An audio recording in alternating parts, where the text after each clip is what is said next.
Okay, hello students. Okay, so this time we are here for class 10th and we have just finished the chapter first, that is chemical reaction and equation. So this time we will just do practice questions for that chapter. Okay, chapter में आपने क्या पढ़ा क्या नहीं पढ़ा आप इसको तब तक यूटिलाइज नहीं कर सकते, ऑलमोस्ट इसका इवेल्युएशन नहीं कर सकते जब तक कि आपने उसके क्वेश्चंस ना किए हो. क्लियर? सो मीन्स हमारी थ्योरी क्लियर होती है बट उससे क्वेश्चंस कैसे फ्रेम होगा. Clear? That is the main point कि आप उस क्वेश्चन में उस थ्योरी का यूज कर पा रहे हो कि नहीं कर पा रहे हो. So this time we will just do each and every concept question one by one. Okay, क्या करेंगे हम, आपके पास सिंपल सा क्वेश्चन आपका स्क्रीन पे आ जाएगा. आप यदि चाहो तो आप उसको सेल्फ भी अटेम्प्ट कर सकते हो, वीडियो को आप पॉज कर सकते हो, आप उसको ऑलमोस्ट पॉज करके सेल्फ अटेम्प्ट करिए. Otherwise I will just solve as usual. Clear? Questions आपके पास नॉर्मली जो बोर्ड क्वेश्चंस में जैसे फ्रेम किए गए, क्लियर, उसी के बिहाफ पे आपके पास क्वेश्चंस होंगे. वन बाय वन क्वेश्चन आपके पास आते जाएंगे और आप उसको करते जाएंगे. So firstly we will just do the questions for the topic characteristics of chemical reactions. Clear? हमने पढ़ा हुआ था कैरेक्टरिस्टिक्स कितनी है हमारे पास. चैप्टर आपका फिनिश हो चुका है, उसके सारे वीडियोज आपको प्लेलिस्ट में मिल जाएंगे, आप उसको चेकआउट कर सकते हैं. डिस्क्रिप्शन में लिंक भी दिया गया होगा. यदि आपने नहीं देखे हुए कोई भी वीडियो तो आप पूरा फिनिश कर लीजिए, अदरवाइज आपको ये क्वेश्चंस में प्रॉब्लम होगी ही होगी. क्लियर? बात समझ में आ रही है? सो दैट मीन्स आपके पास वन बाय वन हम क्वेश्चंस करेंगे. तो पहला जो टॉपिक होगा वो होगा आपके पास characteristics of chemical reactions. That means हमने पढ़ी हुई थी 5 कैरेक्टरिस्टिक्स होती है. फर्स्ट आपकी इवोल्यूशन ऑफ गैस, सेकंड आपके पास formation of precipitate, third change in colour, fourth change in temperature and the last one is change in state. Okay, so we will just start from the first question. Okay, so characteristics of chemical reaction से पहला question आपके पास screen पर रहा दिखेगा. When the solution of substance X is added to a solution of potassium iodide, then a yellow solid separates out from the solution. First number, what do you think substance X is likely to be? Okay. Second question, name the substance which the yellow solid consists of. Third one, which characteristics of chemical reactions is illustrated by this example? And the last one, write the balance equation indicating the physical states. Okay, no problem. So देखिए जरा हमारे पास क्या condition है. बोला गया है आपके पास कि कोई एक सब्सटेंस है. सब्सटेंस कैसा है आपके पास? एक्स. वो सब्सटेंस आपका एक्स है जो आपका के के साथ रिएक्शन कर रहा है और आपके पास एक येलो सॉलिड हमने पढ़ा हुआ आपके पास पीपीटी फॉर्म कर रहा है. लॉजिक समझ में आ रहा है आपके पास? तो मतलब जैसे जैसे जो क्वेश्चन आपके पास बोलता जा रहा है आपको उसी के अकॉर्डिंग आपको करते जाना है. क्लियर? तो मतलब यहाँ से बोला गया है येलो पीपीटी फॉर्म कर रहा है तो आपको बताना है कि भाई एक्स क्या है हमारे पास. पहला क्वेश्चन ये. तो अब आप देखिए जरा कंडीशन हमारे पास क्या होगी. कंडीशन ये होगी हमारे पास कि येलो है तो मोस्टली आपके पास जो येलो होता है वो किसका होता है? आपके पास लेड का होता है. तो इसका मतलब ये तो साफ हो गया कि ये जो कंपाउंड होगा ये किसका होगा? हमारे पास लेड का होगा. और याद करिए हमने फॉर्मेशन ऑफ प्रेसिपिटेट, पीपीटी तो फॉर्म हो रहा है, उसमें हमने केमिकल रिएक्शन पढ़ी हुई थी जिसमें हमने लेड नाइट्रेट की रिएक्शन कराई थी किसके साथ? पोटेशियम आयोडाइड के साथ.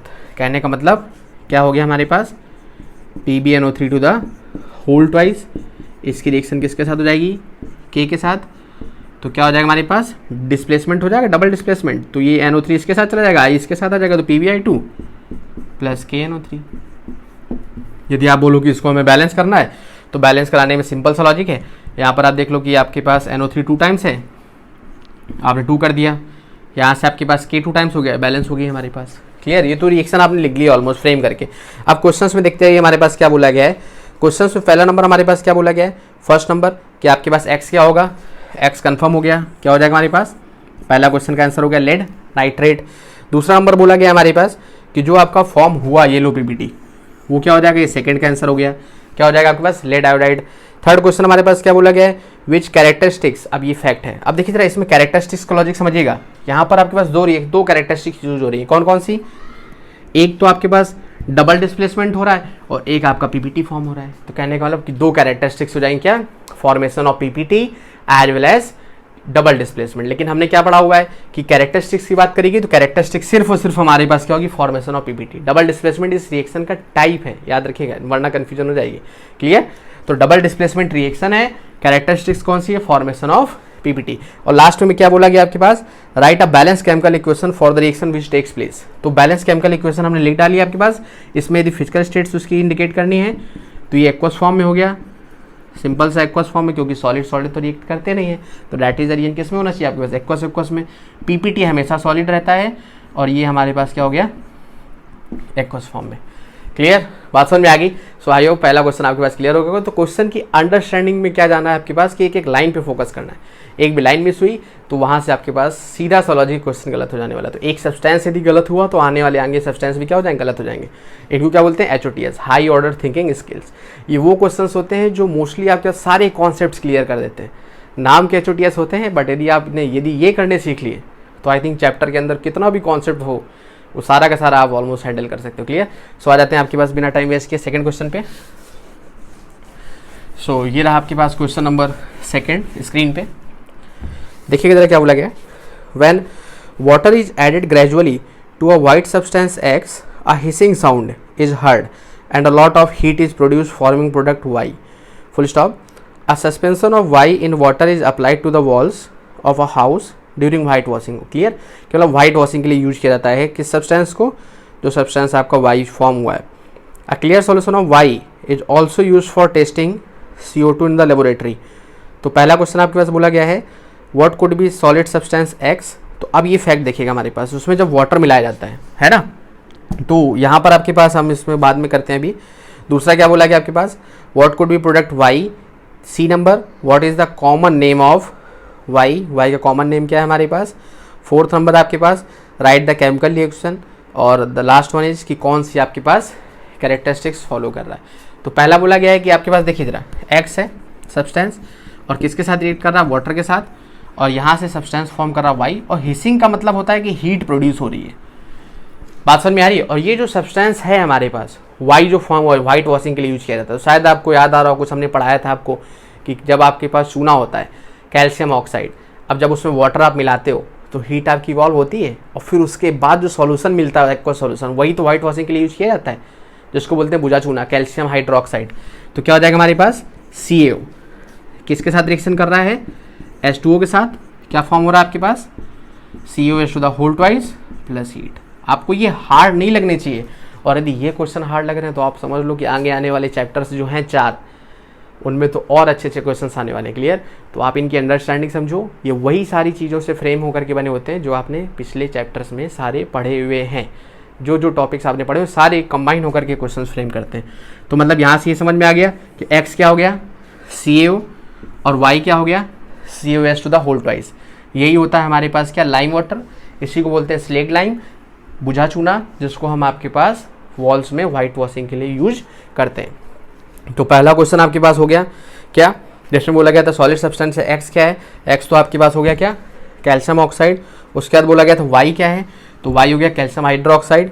तीसरा बोला गया हमारे पास कॉमन नेम क्या है, हमने बता दिया लाइम वाटर या फिर स्लेग लाइम। लाइम वाटर क्यों बोलते हैं, क्योंकि ये लाइम हो गया और ये वाटर हो गया, तो लाइम वाटर के साथ कंबाइन हो गया क्या हो गया लाइम वाटर। क्लियर, याद रहेगा हमेशा, लाइम मतलब CaO। क्लियर। आगे हमारे पास क्या बोला गया है, इसकी केमिकल रिएक्शन देनी है, केमिकल रिएक्शन हमने दे दी, और लास्ट में बोला गया किस कैरेक्टरिस्टिक्स को फॉलो कर रहा है। तो आप देखिए यहाँ पर, तो हमने पढ़ा हुआ था कि ऐसी केमिकल रिएक्शन जिसमें या तो हीट एब्जॉर्ब हो रही हो और या हीट इवॉल्व हो रही हो, वो क्या होती है आपके पास चेंज इन टेम्परेचर। क्लियर, मतलब ये कौन सी रिएक्शन है, yes exothermic. Clear, note down कर लीजिएगा। ओके, बोले सर बड़े जी करा रहे हैं। खैर नेक्स्ट देखिएगा जरा, थर्ड क्वेश्चन आपके पास, थर्ड क्वेश्चन आपका स्क्रीन पे है। ओके, थर्ड क्वेश्चन में लिखा हुआ है आपके पास when metal X is treated with dilute acid Y, Z is evolved which burns readily and making a little explosion. कि मतलब आपके पास एक गैस निकलती है Z, जो आपके पास जब बर्न करी जाती है तो आपके पास एक एक्सप्लोशन होता है। ठीक है, एक्सप्लोजन जानते हो कि जैसे आपके पास ऑलमोस्ट क्रैकर्स आप छुटाते हो तो उससे क्या होता है, एक आवाज़ आती है, साउंड प्रोड्यूस होता है, तो उसको बोलते हैं explosion. Name any 2 metals which can behave like metal X। कि मतलब 2 मेटल्स के नाम दे रहे हैं जो आपके पास एज X बिहेव करती हैं। Second one, name any 2 metals 2 acids which can behave as acid Y, no problem. Third one, gas का नाम बताना है आपके पास, कौन सी गैस इवॉल्व हुई। चौथा नंबर लिखा हुआ है कि ये जो गैस फॉर्म हुई है is the gas Z lighter than और heavier than air. And the E number is the reaction between X and Y is exothermic और एंडोथर्मिक। कि मतलब ये रिएक्शन आपके पास एक्सोथर्मिक है या फिर एंडोथर्मिक है। और लास्ट आपके पास लिखा हुआ है कि by taking the specific examples of X and Y give the balanced chemical equation. की मतलब आपको एक बैलेंस केमिकल इक्वेशन देनी है। तो बहुत सिंपल सा लॉजिक है। देखिए किधर हमारे पास यहाँ पर क्या हो जाएगा कि मतलब आपके पास कोई एक मेटल है। क्लियर, क्या लिखा हुआ हमारे पास, सिंपल सा logic, metal X is treated with dilute acid Y।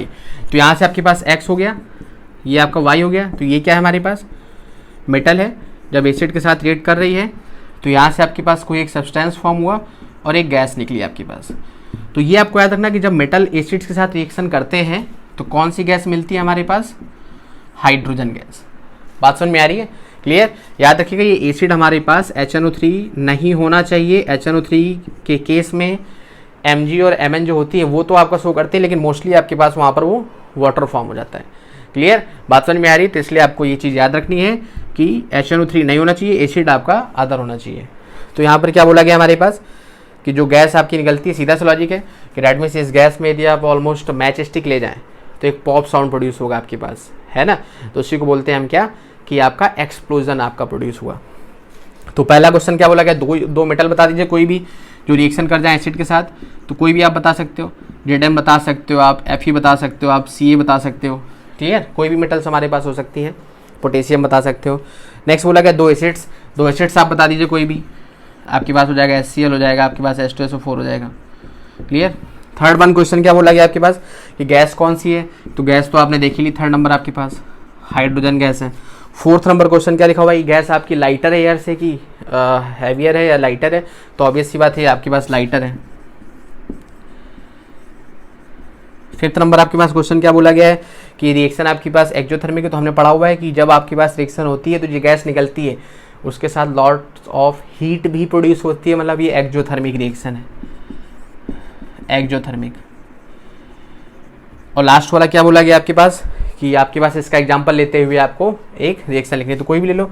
ये हमने आपको कराई भी हुई है आपके पास चैप्टर में, यदि आपने वीडियो प्रॉपर्ली देखे हुए हैं तो हमने पढ़ाया हुआ है आपके पास किसमें, चेंज इन टेम्परेचर में और एवोल्यूशन ऑफ गैस, दोनों में ये रिएक्शन कराई थी हमने। तो ZnSO4 प्लस H2। क्लियर। अभी यदि हमें इसकी फिजिकल स्टेट्स लिखनी है तो ये हो जाएगा सॉलिड, ये क्या हो जाएगा आपके पास एक्वस, ये क्या हो जाएगा हमारे पास गैस। क्लियर, बात समझ में आ गई, ये भी क्वेश्चन क्लियर हो गया। ओके, नेक्स्ट क्वेश्चन पे आते हैं, नोट डाउन कर लीजिएगा। सो आई थिंक इंटरेस्ट आ रहा होगा आपको, आप थोड़ा सा इसको यदि धीरे धीरे देखेंगे वीडियो पॉज करके तो आपको और अच्छा समझ में आएगा। खैर, क्वेश्चन नंबर 4 देख लेते हैं। ओके, क्वेश्चन नंबर 4 देखिएगा, a solid substance P is very hard used in the construction of many buildings, especially flooring. When substance P is heated strongly, it decomposes to form another solid Q। कि मतलब जब इसको decompose करते हैं तो आपके पास decomposition reaction आपने पढ़ी हुई है, तो एक आपके पास फॉर्म होता है सब्सटेंस क्या, Q। A gas R is given out, also gas आपके पास प्रोड्यूस हो रही है। The Q reacts with water and releases a lot of heat to form a substance S. When gas R is passed into a clear solution of substance S, then white PPT is formed, T is formed. The substance T is the same chemical composition starting as P। कि मतलब जो आपके पास P था वही आपके पास है usual T निकला हुआ है। तो अब यहाँ पर आपके पास बोला गया है कि सब्सटेंस P क्या है और उसका आपको केमिकल फार्मूला भी लिखना है, कॉमन नेम भी लिखना है। उसके बाद what is the substance Q, what is gas R, what is substance S, और लास्ट में और इसका क्लियर सॉल्यूशन किस नाम से जाना जाता है। और लास्ट में बोला गया है हमारे पास कि what is substance T, any two natural forms of substance T, कि मतलब दो नेचुरल फॉर्म लिखनी है जहाँ पर आपके पास ये अकर करता है नेचर में। क्लियर। तो पहला क्वेश्चन देखिएगा, हमारे पास लिखा हुआ हमारे पास कि P वेरी हार्ड है ना, और कंस्ट्रक्शन ऑफ बिल्डिंग। तो अब आपके पास बिल्डिंग के कंस्ट्रक्शन का मतलब ये है कि आपके पास वाइट मार्बल यही तो हमने पढ़ा हुआ है डिकम्पोजिशन रिएक्शंस में, यही तो हमने पढ़ा हुआ था क्या कि CaCO3 कैल्शियम कार्बोनेट, लाइमस्टोन, ये यूज किया जाता है किसके लिए, जो आपके पास फ्लोरिंग्स होती है। फ्लोरिंग्स वाला समझ रहे हैं ना कि फर्श में क्या करने के लिए, जिसको बोलते हैं ना संगमरमर, तो वो आपके पास है यहाँ पर। तो मतलब ये तो कंफर्म हो गया कि ये सॉलिड सब्सटेंस P क्या हो गया हमारे पास, कैल्शियम कार्बोनेट। अब नेक्स्ट वन क्या बोला गया है, when substance P is heated strongly it decomposes another solid Q and R, कि जब मतलब इसको स्ट्रांगली हीट कर दें, तो जब CaCO3 को आप हीट कर दोगे तो हमने पढ़ा डिकम्पोजिशन रिएक्शन में क्या होता है, लाइम मिलता है हमको, क्विक लाइम, और CO2 गैस आपके पास एस्केप आउट कर जाती है। Clear, no problem. अब आगे क्या बोला गया है, it decomposes to form Q and R, तो मतलब ये क्या हो गया हमारे पास Q और ये क्या हो गया हमारे पास R। नेक्स्ट क्या बोला गया है, solid Q reacts with water and is a lot of heat and forms S. तो अब देखिए सॉलिड क्यू मतलब CaO ये रिएक्ट करता है वाटर के साथ। तो अभी हम रिएक्शन पढ़ के गए हैं, क्या फॉर्म होता है CaOH to the whole twice, और हीट भी बहुत सारी प्रोड्यूस होती है। तो यहाँ से ये जो मिला सब्सटेंस ये क्या हो गया हमारे पास S, क्योंकि आपके पास ये P था तो P आपका डिकम्पोज हुआ, Q एंड R मिला, Q आपका वाटर के साथ रिएक्ट कर रहा है और उसके बाद फॉर्म कर रहा है S। नेक्स्ट क्या बोला गया है हमारे पास, when R is pass through a clear solution of S then a white PPDT is form. अब देखिएगा R का मतलब ये जब ये S में पास आउट कराया जाएगा, कहने का मतलब कि CaOH to the whole twice में जब हम CO2 पास आउट कराएंगे तो हमें क्या मिल जाएगा आपके पास CO3 प्लस H2। बात समझ में आ रही है, बैलेंस है आपके पास 4 ऑक्सीजन, ठीक है बैलेंस। तो मतलब ये हमारे पास मिल गया, इसको क्या बोल दिया गया हमारे पास T। आगे क्या बोला गया है, has a same chemical composition starting as P। तो इसका कंपोजिशन सेम है जो हमारे पास किसका कंपोजिशन था, P का था। क्लियर, आगे तो आपके पास कोई, हाँ तो अब इसमें क्वेश्चंस में आ जाते हैं। तो पहला तो हमारे पास हो गया P का क्या हो गया आपके पास, ये हो गया आपके पास कैल्शियम कार्बोनेट, इसका कॉमन नेम क्या हो गया लाइमस्टोन, केमिकल फॉर्मूला क्या हो गया CaCO3। दूसरा आपके पास बोला गया है substance Q quick lime that is CO calcium oxide. फिर बोला गया R का मतलब कार्बन डाइऑक्साइड। फिर बोला गया S आपके पास ये हो गया है ना, क्या बोला गया लाइम वाटर, अभी पढ़ा हमने आपका। फिर उसके बाद बोला गया T हो गया आपके पास क्या कैल्शियम कार्बोनेट, और 2 नेचुरल सब्सटेंस क्या हो जाएंगे हमारे पास, 2 नेचुरल, एक तो हो गया अभी बताया हमने लाइमस्टोन, और दूसरा क्या हो गया आपके पास मार्बल। बात समझ में आ रही है, क्लियर है, ओके नोट डाउन कर लीजिएगा। क्वेश्चन हार्ड नहीं है, कॉन्सेप्ट लग रहे हैं आपके पास, तो ये मत सोचेगा। अब आप सोचो सर इसमें तो आपने रिएक्शन टाइप्स ऑफ रिएक्शन का करा दिया, तो HOTS का मतलब यही होता है कि थोड़ा बहुत तो मैचअप कर ही जाएगा, चाहे आप उसको जितना डिस्टिंग्विश कर लो। क्लियर, ओके टाइम वेस्ट मत करिए। नेक्स्ट क्वेश्चन पे आते हैं आपके पास, 4 क्वेश्चन हमारे हो चुके हैं, 5वां क्वेश्चन लिखा हुआ है आपके पास, अ सिल्वरी, स्क्रीन पे देखिएगा आपके पास, a silvery white metal X taken in the form of ribbon when ignited once in air with a dazzling white flame. Clear, यहीं से देखिए अब कुछ ना कुछ हिंट दिया ही गया होता है जिससे कि आप ये आइडेंटिफाई कर लो कि कहना क्या चाहता है एक्चुअली कौन question. To form another white powder Y when water is added to powder Y it dissolves partly to form another substance Z। Clear, कि मतलब जब इसमें आपके पास वाटर ऐड किया जाता है Y में तो ये आपके पास एक और सब्सटेंस फॉर्म कर देता है जिसको बोलते हैं Z। तो बोला गया है what could be metal X, दूसरा पाउडर Y, तीसरा हमारे पास with which substance metal X combines to form Y, no problem. And for D number what is substance Z, substance Z क्या है हमारे पास, उसका 1 का डोमेस्टिक यूज देना है, और डोमेस्टिक तो जानते हैं घरेलू, खैर write a balance chemical equation, okay X burns with Y, okay no problem. तो ये NCERT का रोल है ऑलमोस्ट, एक छोटे छोटे पॉइंट्स यदि आप पढ़ते रहो तो ऑलमोस्ट आपको वहीं से चीज़ें मिलती जाएंगी। तो दैट मीन्स स्टार्टिंग यहीं से होती है कि मैग्नीशियम मेटल होती है हमारे पास एक रिबन की फॉर्म में होती है, और जब हम उसको बर्न करते हैं एयर की प्रेजेंस में, फिर उसके ऊपर वॉश ग्लास लगा देते हैं, तो वॉश ग्लास में आपके पास वो वाइट पाउडर की फॉर्म में क्या हो जाता है, डिपोजिट हो जाता है। बाद में उसको वहाँ से हम कलेक्ट कर लेते हैं। बात समझ में आ रही है। तो ये कैसा आपके पास ग्लो होता है, इसमें डैजलिंग का मतलब बहुत तेज लाइट प्रोड्यूस होती है। बात समझ में आ रही है। तो डैजलिंग फ्लेम मतलब मैग्नीशियम मेटल, और किस फॉर्म में दी गई, रिबन की फॉर्म में। तो मैग्नीशियम किसकी फॉर्म में होता है, रिबन की फॉर्म में। क्लियर, तो दैट मीन्स आपके पास यहाँ से ये तो कंफर्म हो गया कि जो X मेटल है वो हमारे पास क्या हो गई Mg, और फिर आपके पास बर्न कराई जा रही है। तो बर्न कराने का मतलब क्या पूछा गया सेकेंड नंबर, कि मेटल कौन सी हो गई, X हो गई Mg, what is powder Y powder कौन सा हो जाएगा। तो अब देखिए जरा, जब हमने इसको बर्न कराया ऑक्सीजन के साथ तो यहाँ से क्या मिल गया MgO, और ये आपके पास क्या हो गया 2MgO, तो ये हमारे पास क्या हो गया Y हो गया। तो ये जो मैग्नीशियम ऑक्साइड मिलता है, ग्रेड में जब मैग्नीशियम रिबन को आपने बर्न किया तो जो वॉश ग्लास में आएगा तो वो तो मैग्नीशियम ऑक्सीजन दोनों आएंगे ना। तो दैट इज आपका मैग्नीशियम और ऑक्सीजन कंबाइन होकर क्या फॉर्म कर गया, magnesium oxide, that is MgO। Next क्या बोला गया है, with which substance X combines to form powder Y, किस सब्सटेंस के साथ कंबाइन कर रहा है, ऑक्सीजन के साथ। तो तीसरे का आंसर क्या हो गया, ऑक्सीजन। चौथा व्हाट इज सब्सटेंस Z, अब Z कैसे फॉर्म हुआ था, यहाँ से देखो, ये जो आपके पास Y फॉर्म हुआ, Y आपके पास डिजॉल्व हो जाता है किसमें, अनदर सब्सटेंस, मतलब वाटर जब इसमें ऐड कर दिया जाता है। तो जब MgO में आप वाटर ऐड कर दोगे तो ये क्या फॉर्म हो जाएगा, MgOH two the whole twice. Clear, इसका नाम तो आपको पता ही है, मैग्नीशियम हाइड्रोक्साइड, इसका एक और नाम होता है, याद रखिएगा, milk of magnesia. Milk of magnesia, और ये आपका एज अ एंटासिड वर्क करता है। एंटासिड समझते हैं? एंटासिड होता है जो एसिडिटी से रिलीव कराता है। बात समझ में आ रही? मतलब इसका नेचर बेसिक होता है। तो यदि आपके पास बॉडी में कभी स्टमक में आपके पास एक्सेस HCl हो जाता है तो उसको न्यूट्रलाइज करता है ये, क्योंकि इसका नेचर कैसा होता है? बेसिक। तो वो उस एसिड को क्या करता है? न्यूट्रलाइज करता है। बोलो सर एसिड कहाँ से आ गया? तो भैया खाना जो खाते हैं उसको डाइजेस्ट कौन करता है? HCl ही करता है ना।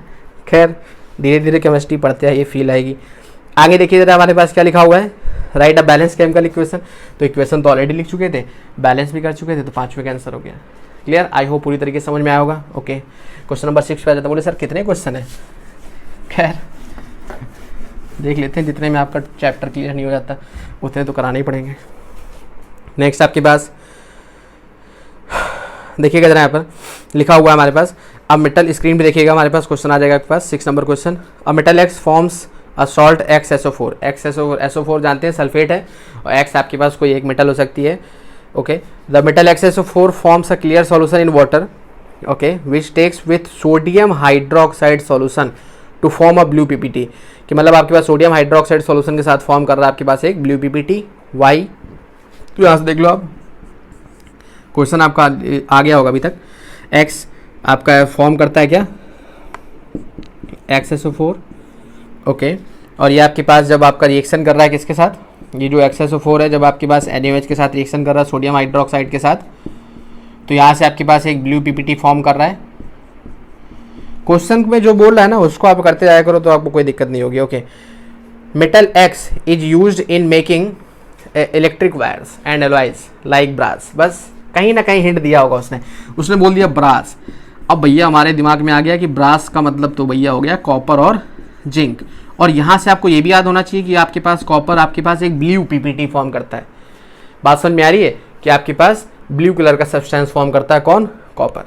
तो ब्रास था, ब्रास कॉपर और जिंक से बना होता है, तो जिंक तो हो नहीं सकता, अब होगा कॉपर। तो मतलब आप कह दो भैया आंख मूंद करके कि भैया एक्स क्या है? कॉपर। और जब एक्स कॉपर है तो उसका जो आपके पास सॉल्ट हो जाएगा वो क्या हो जाएगा? CuSO4। और जब ये CuSO4 हो गया तो यहाँ से आप रिएक्शन करा दो, रिएक्शन कराओगे डबल डिस्प्लेसमेंट करा दो तो क्या हो जाएगा? CuS to the whole twice plus Na2SO4। Balancing आप कर सकते हो, बोली गई तो वो भी कर देंगे हम। तो क्या बोला गया आपके पास कि एक्स क्या हो गया? कॉपर। फिर उसके बाद right the name formula and colour of the XSO4। तो क्या हमारे पास नेम हो गया इसका? Copper sulphate. क्लियर? फॉर्मूला क्या हो गया? CuSO4, और कलर कैसा हो गया? ब्लू। आगे क्या बोला गया हमारे पास? What is the blue PPT of Y?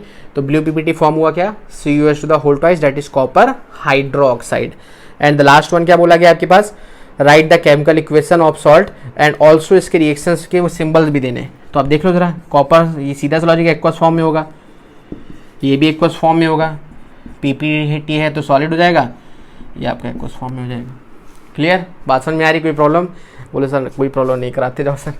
खैर नेक्स्ट आ जाते हैं आपके पास, लास्ट क्वेश्चन है आपके पास। इसके बाद हम करेंगे टाइप्स ऑफ रिएक्शन के question.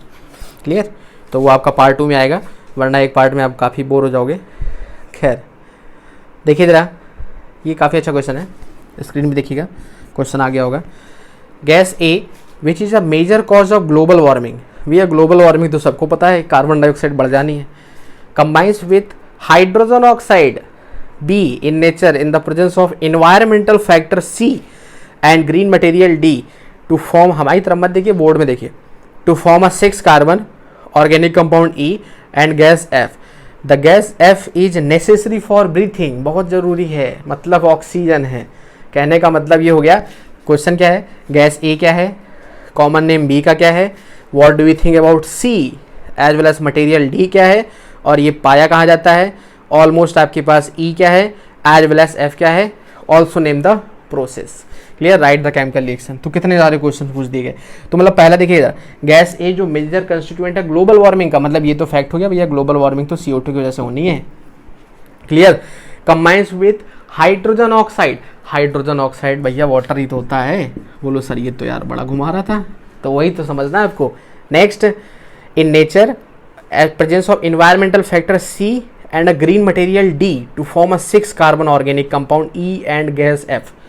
And F is for essential for breathing. तो मतलब ये तो फैक्ट है कि F क्या हो जाएगा आपके पास, ऑक्सीजन।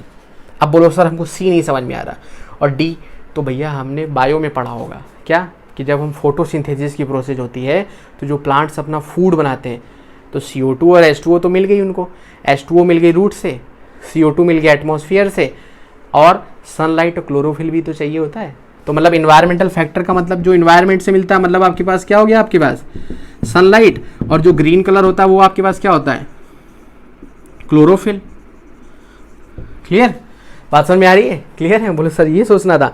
उसके बाद देखिएगा हमारे पास क्लोरोफिल होता कहाँ है, जो ग्रीन लीव्स होती है हमारे पास उनका जो हरा कलर होता है तो वही क्लोरोफिल होता है।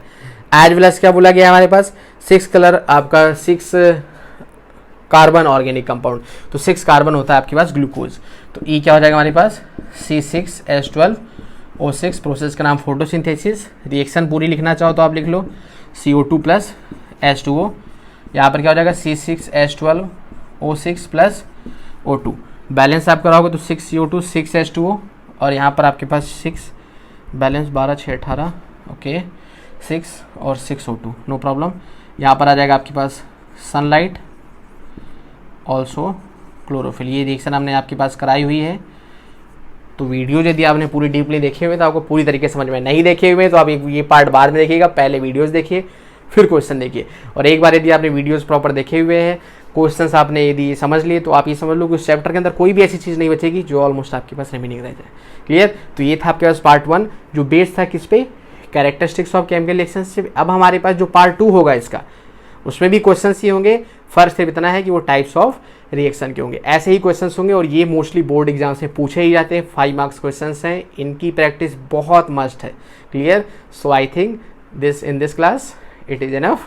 Okay, so stay focused and be motivated. Okay.